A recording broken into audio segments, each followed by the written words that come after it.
Bonjour, dans cette vidéo, on va voir ensemble l'axe 2 du thème 2 d'histoire, géographie, géopolitique, sciences politiques de terminale pour réviser ensemble pour le bac. Bien évidemment, dans cette vidéo, vous ne retrouverez que l'essentiel des choses à apprendre. Il est impératif de réviser seul.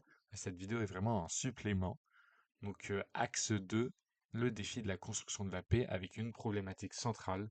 Dans quelle mesure le système westphalien est-il remis en question? On va commencer avec le premier jalon, donc faire la paix par les traités avec le congrès de Westphalie en 1648. Retour au XVIIe siècle. La guerre de 30 ans, qui dure de 1618 à 1648, a ravagé l'Europe centrale. Pendant 30 ans, les armées ont pillé, brûlé et tué. On estime que l'Allemagne a perdu un tiers de sa population. C'est dans ce contexte que s'ouvrent en 1643 de longues négociations diplomatiques dans deux villes, Münster pour les puissances catholiques et Osnabrück pour les puissances protestantes. Le 24 octobre 1648, deux traités sont signés simultanément. Résultat, la France obtient l'Alsace, la Suède gagne des territoires autour de la Baltique. L'Empire reconnaît l'autonomie de ses princes. Sur le plan religieux, la carte confessionnelle de l'Empire est figée, plus de conversion forcée. Mais l'importance de Westphalie dépasse les frontières. Ces traités posent la base du système westphalien, c'est-à-dire une notion principale avec l'équilibre des puissances, mais aussi une souveraineté nationale des États et un principe de non-ingérence des affaires intérieures. C'est le fondement des relations internationales modernes qui durent jusqu'à aujourd'hui. Maintenant, nous allons voir le second jalon, donc jalon 2, faire la paix par la sécurité collective avec l'ONU de Kofi Annan.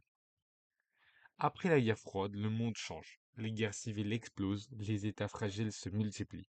C'est dans ce contexte que Kofi Annan, diplomate ghanéen, devient secrétaire général de l'ONU en 1997. Il sera lauréat du prix Nobel de la paix en 2001. Sous son mandat, l'ONU lance plusieurs avancées. Premièrement, les objectifs du millénaire pour le développement, mais aussi la reconnaissance de la responsabilité de protéger, Right to Protect, R2P, en 2005, une sorte de droit d'ingérence humanitaire.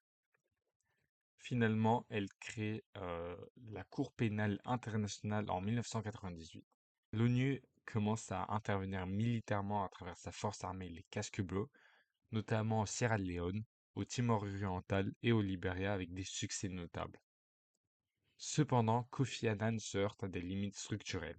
L'ONU ne peut pas empêcher la Seconde Guerre d'Irak en 2003. Les États-Unis ignorent le Conseil de sécurité et interviennent unilatéralement. La crise yougoslave est réglée par l'OTAN, mais pas par l'ONU. Le massacre de Srebrenica en 1995 montre aussi une autre limite. 8000 musulmans de Bosnie sont tués sous les yeux des casques bleus, ce qui reste une blessure profonde. La formule de Madeleine Albright résume la position américaine.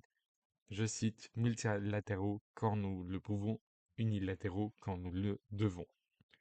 C'est tout pour l'axe 2 du thème 2 d'HGSP de Terminal. Bien évidemment, on a revu vraiment l'essentiel à savoir. Vous pouvez compléter avec vos révisions. N'hésitez pas à visiter le site de StudLab où vous retrouvez la fiche cours de cet axe, mais aussi de tout le programme de HGSP de Terminal, ainsi que des flashcards et des QCM gratuits. N'hésitez pas, tous les liens sont en description. Nous, on se retrouve directement pour l'objet de travail conclusif sur le Moyen-Orient.